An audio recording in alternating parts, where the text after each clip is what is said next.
The boy was 12 years old when he left home with a backpack full of living fire, and a letter he bakacha would never stop writing. That detail matters. Not the fire, the letter. Because what Milio carried out of that village was not pristine. Just the most unusual magical gift anyone in Ixtal had produced in a generation. He carried the pristine, specific, unrelenting love of a family that had been waiting for exactly this chance for longer than he had been alive, and the full weight of everything they needed him to do with it. He was 12. He smiled the whole way. That smile, and what it was actually holding underneath, is the real story. New here? Subscribe. Every week, a League of Legends story, told the way it deserves to be heard. The story begins before Milio was born. It begins with two sisters, and a choice one of them made. That destroyed both of their lives. Lupe and Lune were axiom wielders. The rare kind, the exceptional kind. In Ixtal, where magic is not talent, but discipline, where the elements must be earned through years of structured practice, the two sisters had mastered their crafts with the precision that the ruling class bestructured demanded. Lupe commanded earth. Lune commanded fire. Together they had passed every quota test placed before them, cleared every obstacle between a family of their origin and the elevated ranks of the Yuntal, Ixtal's governing council, the position that would have changed everything for their bloodline. Then Lune made her choice. The details of the conspiracy are buried now, sealed in the kind of official silence that powerful institutions produce around their most embarrassing moments. What is known as this: Lune was caught plotting against the Yuntal. The nature of the plot, the reasons behind it, what she believed justified the risk. None of that mattered to the judgment that followed. What mattered was the fact of it. Both sisters were condemned. Not just Lune, both. Lupe was exiled to the remotest edge of Ixtal, a corner of the country so far from the center of power that it existed primarily as a concept of punishment. She went there and she built a life, and she did not trust anyone again. Not for a long time, not until the family she built in that exile was large enough, and warm enough, and insistent enough in its love that the walls she had constructed around herself could not hold completely. Lune simply vanished. No record, no trail, no explanation. And Lupe, alone, in exile with whatever had happened to her sister, lodged permanently in the Hara. Part of her that could not move on, raised her family in the specific way that people raise families. When they know the world outside is a threat, with enormous love and very high walls. Milio grew up inside those walls without knowing they were walls. This is the most important thing about his childhood. He was genuinely happy, not the performed happiness of someone pretending the circumstances are better than they are. Real happiness, the kind that comes from a family that loves freely and laughs often and fills the space between them with warmth, the way a fireplace fills a room. His grandmother had sealed her grief behind discipline and distance. His parents and the rest of the family had refused to let that grief become the weather everyone lived in. The result was a household that felt like the center of the world because, to Milio, it was. When Lupe finally turned her attention to him, when she looked at her grandson and saw what he was capable of, she began teaching. He was interested. Genuinely, completely interested. The axioms made sense to him in a way. They had never quite made sense to anyone else in the family. The elements responded to him. There was something in the way he approached them, not with the formal respect the curriculum required, but with the open curiosity of a child who genuinely wanted to understand how a thing worked, rather than simply how to perform it correctly. This was also the problem. Lupe taught axioms the way the Yuntal had taught her, rigorously, structurally, with discipline. Eli as the foundation of everything. There were rules. The rules had reasons. The reasons had been nasabaf, established over centuries of practice, by people who understood what happened when the remad elements were approached without proper constraint. You learned the structure first. You understood the limits first. Then, and only then, you developed within them. Milio understood the elements. The structure he found less compelling. He asked questions Lupe did not want to answer. He pushed at the edges of what she was willing to teach. He wanted to know why the boundaries existed, not simply that they did. And in Lupe's framework, that question was itself a kind of transgression. Asking why the rules existed implied the possibility that they might not need to. She stopped teaching him. She was afraid of him, though she would not have used that word. She was afraid of what she recognized in him, the same quality that had made Lune exceptional and that had eventually made Lune catastrophic. Here is what Lupe did not account for: a child who has been shown that magic is possible, and b. then told that the lesson is over, does not stop learning. He simply stops learning from the person who stopped teaching. Milio went to the forest. Not in defiance exactly. In the specific way that someone who finds a door closed looks for a window. Not out of rebellion, but out of the simple conviction that there must be another way through. He watched the forest. He watched the way elements moved, in a space where no one. Bil Oshman Mata Lilgura Klo, Miba Klo had imposed rules about how they were supposed to move. He watched fire in the way fire actually existed, not as a thing to be controlled and contained, but as a presence, a quality, something alive in its own terms.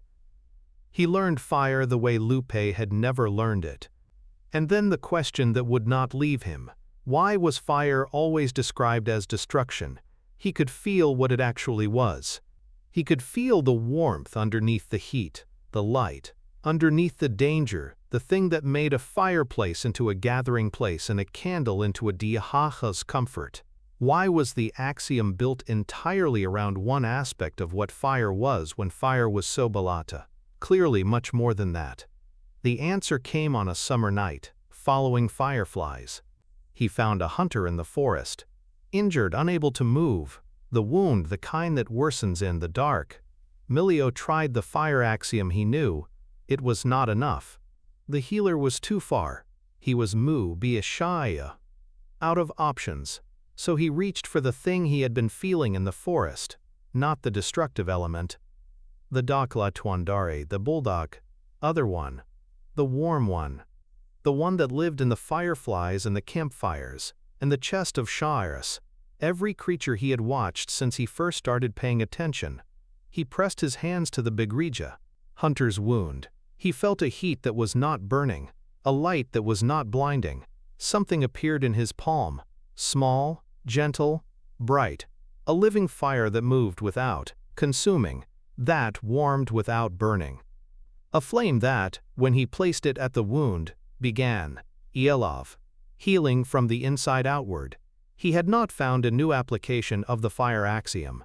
He had discovered something the axioms had never included. He named it the gentle flame. Ikegia was entirely his. He ran home. He could not wait. He could not slow down enough to construct a reasonable way of sharing this. He simply burst through the door and opened his hand and showed them what was dancing in his palm, a kanmei, a flame companion, something warm and alive and completely without precedent in everything the family had been taught. His parents saw wonder. His siblings saw something they immediately wanted to touch. Lupe saw danger, not in the flame itself, in what the flame meant. Milio had done the impossible. He had developed not just mastery of existing axioms, but an entirely new one. He had done it as a child, alone, outside the structure that was supposed to govern exactly this kind of development. He had done it by ignoring the rules she had put in place.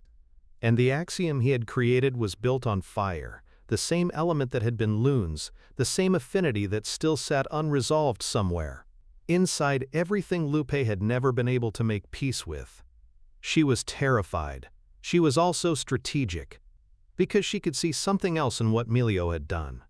The family's only viable path back. The exile had lasted a generation. The Yuntao would not reverse it out of generosity, but a prodigy, a child who had developed entirely new axiom work before his adolescence.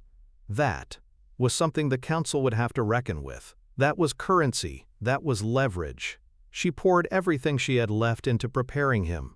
This is the part of the story where the weight becomes visible, where you can see, if you look, that Milio feels it, underneath the smile, underneath the excitement, underneath every letter home, where he describes another adventure in terms designed to make his family laugh. The training was intense. The departure was planned. The backpack, Lupe named it the Quaye Fuemigo, a container designed to carry the conme, to keep his flame companions safe and warm during the journey, was sewn and packed and handed to him on the morning he left. He was 12. He hugged everyone. He promised to write. He smiled the smile that had been his whole life, and he walked away from everything familiar without once turning back, not because he was not afraid, but because he was afraid, and he was going anyway. For them. The road to Exile was long. He traveled through forests that wanted to eat him, camped under stars that gave him no shelter, navigated challenges that would have stopped adults with better equipment and more experience. He made friends everywhere he stopped. He wrote letters the Seaby entire way, long, detailed, enthusiastic letters full of everything he had seen and done, and figured out, letters designed to make his family feel like they were right there with him even, when he was as alone as he had ever been. He arrived in Exile and began his studies, and he became exactly what everyone who watched him from a distance had already seen, coming, impossible to ignore. The conme responded to him everywhere he went. The gentle, flame-stopped conversations. People moved aside to watch. Teachers took notes. The city noticed him the way cities notice, the things they do not have a category for. One of the people noticing him from the dark was not a teacher, was not a rival, was not curious. In any innocent way, Lune had not disappeared. She had been underneath the city the entire time, in the deep prison, where Exile keeps the things it cannot destroy and will not release. Waiting, watching for exactly what Milio represented, an axiom in fire that no one controlled, a child whose warmth or was powerful enough to matter, a door she had not seen before. Milio knows the rumors about the figure in the dark. He has heard that something watches him. He has heard the stories about the prison beneath the streets. He writes home about the food instead. He is 12. He smiles the whole way. He believes, with the absolute conviction of someone who has never been given a reason to stop believing it, that love is the force that shapes everything, and that he is going to make his family proud. And somewhere in the deep, something that shares his blood waits for the moment his warmth becomes her way out. If this story reached you, subscribe.